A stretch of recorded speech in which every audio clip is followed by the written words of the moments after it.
C'est parti mon chat? On va filmer les petites lectures? Eh ben, pas toi qui vas m'aider, hein.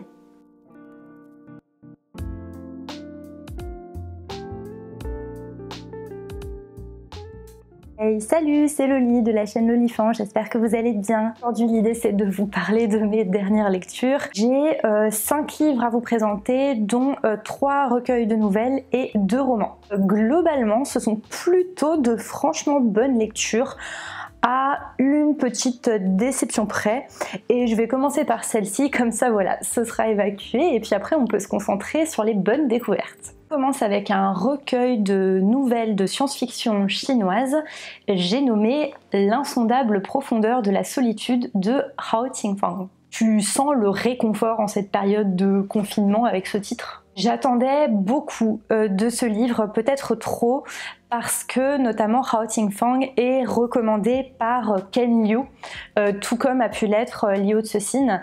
Et si vous suivez ma chaîne depuis un petit moment, vous savez que Ken Liu c'est un auteur que j'affectionne particulièrement, qui est extrêmement talentueux. Malheureusement, mon bilan global concernant ce livre est assez mitigé. L'autrice a beaucoup de bonnes idées et elle sait vraiment susciter des images très fortes, mais je dois bien admettre que le style ne m'a pas convaincue. Je ne sais pas si c'est dû à la langue de base ou si c'est dû à la traduction. J'avoue que je n'ai pas toujours compris où elle voulait nous emmener, ce qu'elle voulait nous faire comprendre dans certains récits, et aussi j'ai pas toujours réussi en fait à ressentir de l'empathie pour les personnages.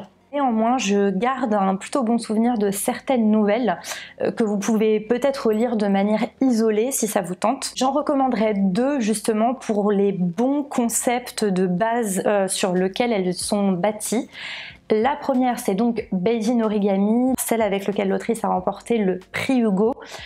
C'est aussi la nouvelle en fait qui donne un peu l'inspiration pour l'illustration de la couverture. L'autrice imagine un futur où vous avez une ville pliable. Vous avez différentes faces de la ville qui correspondent à différentes strates sociales. Pendant que certains dorment et que cette partie de la ville est repliée, l'autre partie est levée et vit au grand jour, et inversement. On va un petit peu plus loin en fait de ce concept que vous pouvez parfois retrouver en science-fiction avec la ville basse pauvre et la ville haute dans le ciel riche. Sachant que l'idée derrière tout ça, c'est que les différences sociales sont encore plus marquées, puisque donc vous avez une strate sociale qui est la plus pauvre, une qui correspond à la classe moyenne et une qui correspond à la haute société, et ces classes ne se croisent jamais. Il est même interdit de passer de niveau en niveau. Vous allez suivre un héros qui va braver en fait le moment du pliage, dépliage pour se rendre d'un niveau à l'autre. L'autre récit que j'ai bien aimé s'intitule Question de vie ou de mort. J'hésite un petit peu à vous dire de quoi ça parle parce que du coup ça vous spoil un peu, mais en même temps si je vous en parle pas, ça va pas trop vous donner envie. L'idée encore une fois c'est que l'autrice imagine d'une façon qui est assez saisissante visuellement ce que pourrait être l'antichambre après la mort et avant la réincarnation, puisque on va dire que dans la tradition majoritaire chinoise on est plutôt sur une croyance en un cycle de réincarnation que en un paradis et un enfer, etc. Voilà, ce qu'elle imagine c'est plutôt angoissant et c'est plutôt réussi. Le livre suivant a gagné en fait un petit sondage que je vous ai soumis sur Instagram et sur Twitter. Voilà, j'avais 4 livres qui me faisaient tous très envie et j'arrivais pas à me décider, et c'est celui-là qui a remporté votre adhésion, que vous m'avez le plus conseillé. Il s'agit de Chroniques martiennes de Ray Bradbury. Par un concours de circonstances, je me suis retrouvée à le lire peu de temps après la belle et l'indétrônable Paper Palace, et qu'elle a adoré. Et si vous voulez en fait un autre ressenti sur ce livre, je vous conseille fortement d'aller voir l'update lecture où elle fait la chronique de ce livre. Je vous mettrai le lien sûrement en barre d'infos. Ça faisait un moment que je voulais relire du Ray Bradbury, puisque c'est un auteur que je n'ai pas lu depuis le collège où j'avais lu le célèbre Fahrenheit 451. Ce livre est un recueil de nouvelles avec des ambiances, des styles et des personnages différents. Mais néanmoins, les nouvelles se suivent chronologiquement et l'enchaînement des nouvelles mises bout à bout vous raconte l'histoire de la colonisation de Mars par les Terriens. Je vous conseille ce livre si vous ne lisez pas beaucoup de science-fiction, peut-être, ou si au contraire vous en lisez beaucoup et que vous avez envie d'une science-fiction différente. Je m'explique, l'accent dans ce texte n'est pas du tout mis sur la science, la technologie. Vous avez une représentation des Martiens qui est somme toute assez peu conventionnelle par rapport à la représentation des extraterrestres auxquels on peut être habituellement confronté. Ça fait écho en fait avec une interview de Ray Bradbury que j'avais lue où il expliquait qu'il ne lisait pas en fait les livres de ses confrères auteurs de science-fiction, que lui son inspiration c'est plutôt des ouvrages classiques et je pense que ça se ressent, on voit que ça ressemble pas à le reste de ce qu'on peut voir en science-fiction. Et globalement été très surprise par ce récit.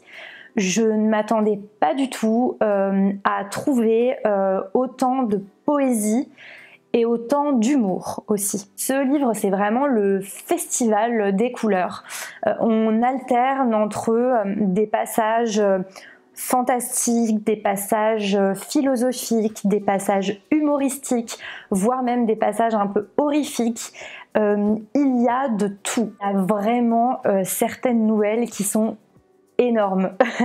Je vous conseille en particulier la nouvelle qui s'appelle Les Hommes de la Terre, qui est absolument désopilante, où en fait c'est la deuxième expédition sur Mars historiquement menée par les Terriens. Vous avez un groupe d'hommes qui débarquent sur Mars et qui se présentent aux Martiens en disant « Hey, salut, on vient de la Terre !» Forcément, ils s'attendent à ce que ce soit une petite révolution. Et en fait, personne n'en a rien à cirer. Voilà. Ils sont là, ils essayent désespérément d'arriver à quelque chose et ils arrivent juste à rien. Il y a une chute plutôt surprenante, pas forcément tendre. C'est franchement très très drôle. C'est un peu une sorte finalement de parodie de ce qu'on peut trouver dans certains récits de science-fiction et moi ça m'a bien fait marrer. Et ensuite, en petite perle, surtout si vous êtes amateur de littérature fantastique, et notamment d'Edgar Allan Poe, je vous conseille la nouvelle qui s'intitule Usher 2, qui est donc une sorte de réécriture parodique de La chute de la maison Usher d'Edgar Allan Poe et qui mixe aussi d'autres nouvelles du même auteur. Encore une fois, c'est très drôle. Un petit classique de la science-fiction et en même temps très atypique. C'est franchement une belle découverte à faire. Je pense que si vous ne le saviez pas déjà, avec cette vidéo, vous aurez compris que j'aime les nouvelles. Voilà. Le troisième recueil, c'est donc Les oiseaux et autres nouvelles de Daphné du Maurier. Vous le savez peut-être si vous avez vu mon précédent update lecture, j'ai découvert Daphné du Maurier avec L'Auberge de la Jamaïque et j'ai tout simplement adoré. Et quand j'ai appris que c'était elle qui était à l'origine du texte qui avait inspiré le célèbre film d'Alfred Hitchcock Les Oiseaux, je n'ai pas pu résister. Il a fallu que je me le procure et que je découvre ce titre. Surtout qu'alors, story time, j'ai en fait une petite anecdote personnelle qui me relie à toute cette histoire. En fait, quand j'étais petite, j'ai fait un rêve qui m'a beaucoup marqué. Il y avait des grands oiseaux noirs qui nous attaquaient à la sortie de l'école primaire. Hein. J'étais vraiment petite. J'ai raconté ça à ma maman et ma maman m'a dit « Mais ma chérie, ça c'est pas toi qui l'as inventé, ça c'est le synopsis d'un film d'Hitchcock. » En fait je sais pas, c'est un truc qui m'a marqué parce que je me suis dit « Waouh, tu fais des rêves tellement stylés qu'il y a des gens qui en font des films. » Mais bref, vous êtes là pour mon avis sur ce livre. Hein. Encore une fois, je suis conquise par Daphné du Maurier. Daphné du Maurier, si vous ne le savez pas, sachez que c'est essentiellement des écrits fantastiques. On n'est pas dans du surnaturel complet, on n'est pas dans de la fantaisie, on est dans des récits qui globalement sont un petit peu inquiétants. Je retiens plus particulièrement donc la nouvelle Les Oiseaux qui donne son nom à son recueil. Vous le savez peut-être, ça raconte l'histoire du fait que du jour au lendemain, les oiseaux se mettent à devenir agressifs envers les hommes, au point que ça va devenir très compliqué. Parce que les oiseaux, il y en a beaucoup et il y en a partout. Cette nouvelle est vraiment excellente. Daphné du Maurier montre qu'elle maîtrise parfaitement la montée en tension. Elle arrive à nous installer une sensation d'angoisse de plus en plus forte, alors que ça part entre guillemets de pas grand chose. Les oiseaux, c'est quelque chose qu'on croise tous les jours dans notre quotidien et qui nous paraît assez inoffensif. Je crois que la nouvelle que je préfère dans ce recueil, c'est la deuxième. C'est celle qui s'intitule Le Pommier. Je sais pas si vous avez vu le premier épisode du podcast Mana et Plasma auquel je participe. Justement au moment en fait où on aborde le fantastique, je disais que à l'origine, la définition du fantastique, ce sont ces récits où on est dans une ambiguïté totale et on n'arrive pas à savoir en fait si la situation s'explique par réellement un événement surnaturel ou si c'est le résultat en fait de la folie du personnage, d'un concours de circonstances, de choses un peu impressionnantes qui se passent. Reste en fait dans ce côté où on n'est pas sûr. Est-ce que vraiment le surnaturel est à l'œuvre ou pas? Daphné du Maurier dépeint le personnage d'un homme qui est assez âgé d'ailleurs, et cet homme a perdu sa femme il y a peu. Ce qui est un petit peu choquant, c'est que cet homme n'a pas l'air d'être particulièrement peiné en fait du décès de sa femme. Il a même l'air de le vivre assez bien. Mais qu'est-ce qu'il y a de fantastique dans tout ça, vous allez me dire? Et bien ce qu'il y a de fantastique, c'est que un beau matin, cet homme va regarder en fait dans son jardin et par la fenêtre, il va apercevoir un pommier. Et il ne met jamais les mots dessus, mais en fait on sent que il est persuadé que l'âme de sa femme vit à travers ce pommier et que cet arbre va tout faire pour lui pourrir la vie. Je suis sûre que même là derrière votre écran vous rigolez, vous vous dites un pommier. Qu'est-ce que tu veux qu'un pommier vienne te mettre des bâtons dans les roues? Des branches, à la limite des branches dans les roues. Faut que j'arrête de faire ce genre de blague. En fait ça fonctionne ultra bien, on sent vraiment que le personnage il est obsédé par ce pommier, il en peut plus, il en vient à faire n'importe quoi, et c'est à travers la manière dont il se comporte avec ce pommier et la vision qu'il en a qu'on va comprendre combien cet homme est abject et combien il ne méritait probablement pas son épouse. Un très bon récit fantastique et très atypique. En résumé, c'est pas le premier et ce n'est pas le dernier livre de Daphné du Maurier que je compte découvrir. Le quatrième livre dont je vous parle, Malville de Robert Merle, qui est considéré comme un petit peu un des classiques du post-apo français. L'histoire de Malville, elle est assez simple. Vous avez des frappes nucléaires qui dévastent tout, donc humains, animaux, végétation compris. Il reste plus rien, tout est calciné et on va suivre un groupe de survivants qui est toujours en vie. Pourquoi? Parce que au moment où tout est arrivé, ils étaient en train de picoler dans les caves d'un château médiéval. Château médiéval qui est idéalement, a priori, protégé par une falaise. Allez pas me demander si c'est tenable scientifiquement parlant, mais en tout cas, ça se passe comme ça. Je vais commencer par les moins. Les moins, c'est d'abord la partie introductive.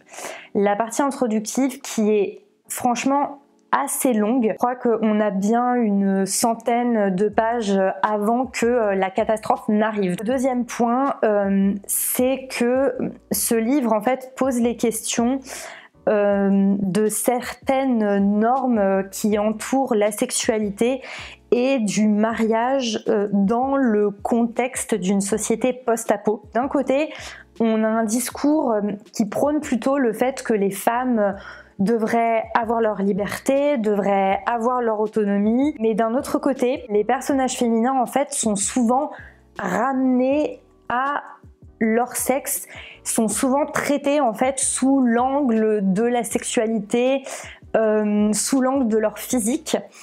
Et voilà, en fait, on sent qu'il y a la volonté de bien faire, mais on sent que voilà, c'est peut-être encore un petit peu daté, que c'est pas allé jusqu'au bout. Ça, c'est pour les petits bémols que j'aurais à souligner. Les points positifs. Maintenant, le premier, c'est le style. Extrêmement fluide, très prenant, c'est simple sans être simplet, et ce type il a le sens de la formule. L'autre point que j'ai bien aimé, c'est un petit peu en fait le pendant d'un truc que j'ai pas souligné dans les points négatifs. Dans Maleville, la communauté en fait de survivants va être organisée autour du personnage principal, le héros. On a ce narrateur qui parle à la première personne, et ponctuellement, après certains chapitres, on a les notes de Thomas. Et Thomas, en fait, c'est un des membres de la communauté. Il va remettre en perspective le récit d'Emmanuel. Emmanuel étant le personnage principal.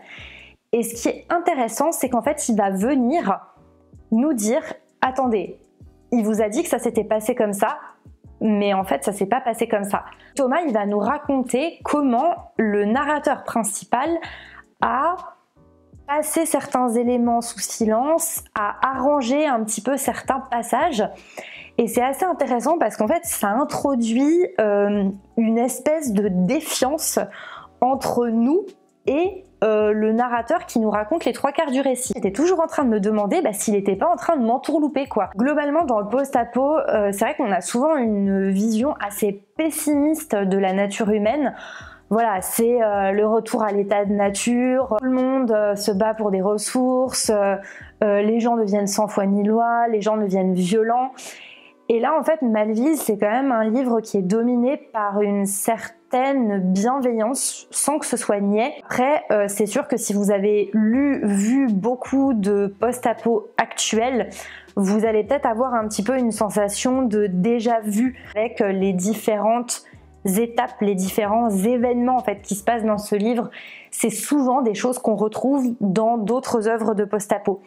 Mais après, le traitement qui en est fait, comme je vous dis, est à mon sens assez original, assez optimiste par rapport à ce qu'on voit d'habitude. Info, si vous aimez les aventures post-apocalyptiques, je vous conseille de rester attentif à l'actualité de Mana et Plasma. Il se pourrait bien que l'épisode qui va sortir fin mai vous intéresse. Et je termine avec un bon gros classique de fantasy. Il n'y en avait pas beaucoup après tout dans cette vidéo. Il s'agit de Terre-Mère d'Ursula Le Guin. Et alors je prononce Le Guin à la française, hein, vous m'en voudrez pas. Après avoir bien apprécié La main gauche de la nuit, j'avais très envie de continuer à découvrir Ursula Le Guin. C'était assez sympa parce que je l'ai lu en lecture commune avec Laetitia de la chaîne Dans mon fauteuil et de Camille de la chaîne Camelot Magicadou, et on a eu des ressentis assez différents. Surtout Camelot Magicadou, je vous conseille en fait d'aller voir sa vidéo si vous voulez un avis différent. Pour info, ici ce que j'ai lu ce sont les 3 premiers tomes. Ces 3 premiers tomes nous racontent l'histoire du personnage de Jed, chaque tome évoquant une étape en fait différente de sa vie de sorcier. L'action se déroule dans un monde de fantasy organisé en archipel d'îles. Et ce qui est assez original, c'est que la mer en fait a une place très présente dans les différents récits. C'est pas de la fantasy à la Tolkien, il n'y a pas d'elfes, il n'y a pas de nains, il n'y a pas de race, on n'a que des humains. Par contre, il y a de la magie et il y a des dragons aussi. Je dois admettre qu'au début, j'étais un petit peu dubitative. J'ai eu un petit peu de mal avec le tome 1 parce que il s'agit somme toute d'un récit initiatique assez classique. En plus, le personnage de Jed dans le tome 1, il avait un petit peu tendance à m'agacer avec son petit côté je suis surdoué et du coup je suis hyper arrogant, tu vois. Et je n'ai pas du tout, mais alors du tout regretté d'avoir poursuivi puisque j'ai beaucoup aimé le tome 2 et le tome 3 qui proposent des ambiances plus sombres, plus inquiétantes. Ceci dit, je vous recommande quand même la lecture du tome 1 parce que vous avez quand même un chapitre qui s'intitule L'école des sorciers. Quand on lit en fait ce chapitre, on peut pas s'empêcher de se dire que J.K. Rowling a dû lire Terre-Mère parce que voilà, en fait j'ai l'impression que c'est le premier exemple d'école de magicien dans la littérature de fantasy. Dites-moi si je me trompe, hein, dites-moi si vous avez un autre exemple, mais j'ai juste l'impression que ça vient de là en fait. Attention, encore une fois, me faites pas dire ce que j'ai pas dit, hein, c'est qu'un chapitre, hein, c'est pas du tout, au global, c'est pas du tout un Harry Potter-like. Et des fois, on a le sentiment qu'un livre tombe au bon moment. Et en fait, ce livre, je l'ai lu, je sais plus trop, vers le confinement avait déjà un petit peu commencé. Et en fait, c'était vraiment ce dont j'avais besoin. Un livre qui, globalement, est assez réconfortant. Il se passe pas grand-chose, très contemplatif. Et en fait, c'est marrant parce qu'il y a beaucoup de passages où finalement, les personnages voyagent sur la mer. Et moi, j'avais littéralement l'impression d'être bercée. J'avais littéralement l'impression d'être sur le bateau avec eux et d'entendre le bruit des vagues et d'avoir ce rythme de l'eau qui était en train de m'apaiser. Systématiquement, c'est le récit d'un voyage, soit un voyage réel, les personnages se déplacent à travers le monde, soit un voyage intérieur. Et finalement, les personnages en ressortent toujours grandis et on a toujours un schéma, j'ai l'impression que Ursula Le Guin aime bien parce qu'il était déjà présent dans La main gauche de la nuit où on vous présente deux personnages qui vont affronter des épreuves ensemble et entre lesquels va se construire une solidarité assez forte. Et ce que j'aime bien avec Ursula Le Guin, c'est que parfois c'est une romance, mais parfois c'est une relation d'amitié, parfois c'est une relation de disciple à élève. C'est pas un récit de fantasy où vous avez une succession d'épreuves en fait juste pour faire des rebondissements et pour qu'il se passe des trucs cool et tout. Non, c'est limite des choses un petit peu plus ténues, un petit peu moins impressionnantes, mais qui résonnent réellement en termes de signification pour les personnages. Je sais pas si vous voyez ce que je veux dire. Je recommande. Moi, je considère que c'est plutôt une lecture doudou, que vous savez que Terre-Mère a été adapté par les studios Ghibli au cinéma, pas par Hayao Miyazaki, mais par son fils. Je n'ai jamais vu ce film, je sais qu'il ne met pas forcément tout le monde d'accord. Je sais pas pourquoi, mais il s'est passé quelque chose, c'est que comme je savais ça, et ben tout le récit, je l'ai imaginé avec des images à la Ghibli. Et ça a donné en fait un aura encore plus magique à ce récit. Ça a donné en fait cette ambiance, ces visuels qui a fait que pour moi c'était encore plus un récit hyper envoûtant, hyper doudou. Je vous recommande Ursula Le Guin parce que elle a une écriture magnifique, une écriture qui vous transporte. Et c'est de la fantaisie et des traitements des personnages qui changent, qui sont pas conventionnels et qui font du bien. Voilà, tout simplement. Pro info, si ça vous intéresse d'en savoir un petit peu plus sur Ursula Le Guin, sachez que mon coéquipier de Mana et Plasma, Moon, a sorti une vidéo sur les dépossédés d'Ursula Le Guin qui est très intéressante. Je pense que c'est un récit qui est encore assez différent et de La main gauche de la nuit et de Terre-Mère. C'est probablement le prochain que je lirai de cette autrice. Ben voilà, c'est fini pour cette update lecture. J'espère que vous allez bien, j'espère que vos proches vont bien. J'espère aussi que vous faites de belles lectures pendant cette période de confinement. N'hésitez pas à venir m'en parler en commentaire. Je vous retrouve bientôt pour une prochaine vidéo. D'ici là, portez-vous bien et lisez ce que vous voulez en fait. Allez, salut!